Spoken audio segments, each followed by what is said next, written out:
নারকেলের খোসার ভিতরে একটা ডিম ভেঙে দিন আর দেখুন কি হয়। আসসালামু আলাইকুম, সবাইকে স্বাগতম আমার নতুন আরও একটি ভিডিও দেখার জন্য।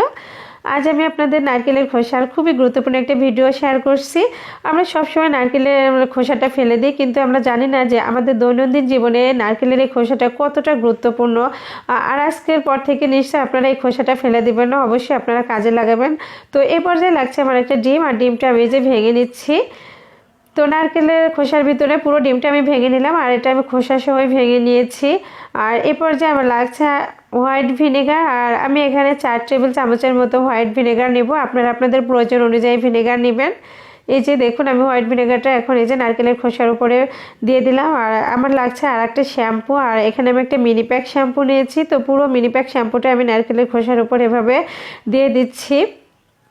তো আপনারা আপনাদের মিনি প্যাক ছাড়া অন্য শ্যাম্পু, যে শ্যাম্পুটা ব্যবহার করেন সেই শ্যাম্পুটাই দিতে পারেন। আর এখানে আমি প্রয়োজন অনুযায়ী পানি অ্যাড করে নিচ্ছি। আপনারা আপনাদের প্রয়োজন অনুযায়ী পানি নেবেন এবং সমস্ত উপকরণ বাড়িয়ে নিতে পারেন, কম বেশি করে নিতে পারেন।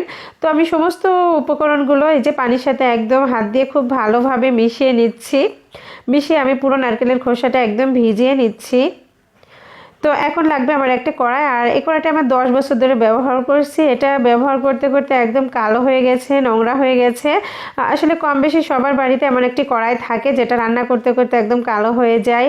আর এই কালোটা একদমই ওঠানো সম্ভব হয় না, অনেক কষ্ট হয় ওঠাতে। আমিও একবার ট্রাই করেছিলাম, কিন্তু আসলে ওঠাতে পারিনি। অনেক দিন থেকে কড়াইটা এভাবে পড়ে আছে। তো ভাবলাম আজ আমি এভাবে ট্রাই করি আর আপনাদের সাথে এটা শেয়ার করছি।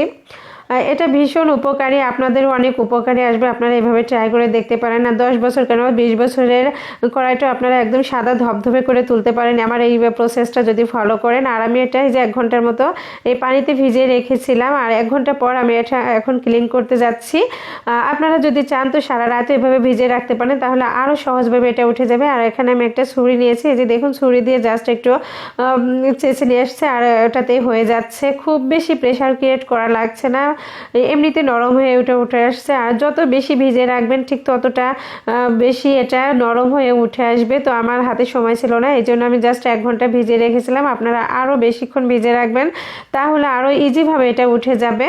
এই যে দেখুন, আমি সমস্ত কড়াই থেকে এভাবে ছুরি দিয়ে উঠিয়ে ফেলতেছি। আসলে এটা এমনিতেই খুব সহজভাবে ওঠানো পসিবল হয় না, কিন্তু এই প্রসেসটা ফলো করলে অবশ্যই দেখবেন খুবই ইজিভাবে এটা কালিগুলো উঠে আসতেছে। অনেক মোটা কালি পড়েছিল। তো আমি এই পাশটা আবার একটু উঠাচ্ছি, এই যে দেখুন ছুরি দিয়ে এভাবে একটু উঠায় নিচ্ছে, খুব সুন্দরভাবে এটা উঠে আসতেছে। এটা খুবই সহজভাবে করা যায়, মাত্র 10 মিনিট সময় লেগেছে আমার এই কড়াইটা এভাবে ক্লিন করতে। অসম্ভব ইজিভাবে উঠে গেছে, অসম্ভব ভালো লেগেছে আমার এই প্রসেসটা এভাবে ট্রাই করতে। আপনারাও এভাবে ট্রাই করে দেখতে পারেন, খুব ইজিভাবে এটা উঠে যাবে। আর এ পর্যায়ে লাগছে আমার একটা এই যে শিরিষ কাগজ, আর এটা যে কোনো হার্ডওয়্যারের দোকানে পাবেন। এটা মাত্র 5 টাকা নেবে হয়তো কিনতে। তো আপনারা এইভাবে শিরিষ কাগজ দিয়ে একটু ঘষুন, জাস্ট একটু ঘষলেই দেখবেন একদম চকচকা ঝকঝকা হয়ে যাচ্ছে। যত পুরনো দিনের কড়াই হোক না কেন, কালি পরে এভাবে কালো হয়ে গেলে সেই কড়াইটা এভাবে একই প্রসেসে আপনারা পরিষ্কার করে নিতে পারেন। একদম নতুনের মতো চকচকা হয়ে যাবে, মনে হবে বাজার থেকে কিনে নিয়ে আসছেন। এই যে আমি পানি দিয়ে বারবার শিরিষ কাগজ দিয়ে ঘষে নিচ্ছি, একদম পুরো কড়াইটা চকচকে ঝকঝকে হয়ে গেছে, একদম রূপার মতো ঝকঝক করছে। তো আমি এই যে আংটার পাশটা আমি খুব বেশি ক্রিয়েট করছি না, প্রেশার ক্রিয়েট না করে হালকাভাবে ঘষে তুলে নিচ্ছি। বেশি প্রেশার ক্রিয়েট করলে আংটাটা উঠে যাবে, আর এটা থাকলে অনেক বেশি দিন আংটাটা ভালো থাকবে। আর এই যে দেখুন কড়াইয়ের নিচের পাশটা আমি খুব ভালোভাবে আর একটু শিরিষ কাগজ দিয়ে আর ওই পানি দিয়ে ঘষে নিচ্ছি, আর এটাতে অনেক পরিষ্কার হয়ে গেছে। আমি কখনোই ভাবতে পারি না যে আমার 10 বছরের পুরনো কড়াইটা এত চকচকা ঝকঝকা হয়ে যাবে, এতটা সাদা করে তুলতে পারবো, আর সব কালিটা একদম তুলে ফেলতে পারবো মাত্র 10 মিনিটে, কোনো রকম কষ্ট ছাড়া। আমি কি সুন্দরভাবে দেখুন একদম ক্লিন করে ফেলেছি। আপনারা আপনাদের পুরনো কড়াইটাকে এভাবে চকচকা ঝকঝকা করে তুলতে পারেন। তো এই যে ধুয়ে নিলাম, দেখুন অসম্ভব ভালোভাবে পরিষ্কার করে তুলেছি।